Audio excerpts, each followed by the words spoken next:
In this video, I'm going to show you the process of unlocking your debit card using the Bank of America app. But first, please subscribe to the channel, it will really help me out. So, to get started, make sure you have launched the Bank of America app on your device and successfully logged in with your user ID and password. Once you are logged in, locate the three-line menu icon in the top left corner and tap on it. From there, select Manage Debit Card. Within this section, you will find the option to unlock your card. Now, choose your preferred method for receiving the authorization code.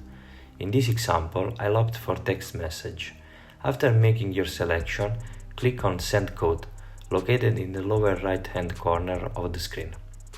Next, enter the authorization code that you receive on your mobile device and tap on Continue at the bottom of the screen. This is it. If you find this tutorial helpful, please consider leaving a like and subscribe to the channel. Thank you.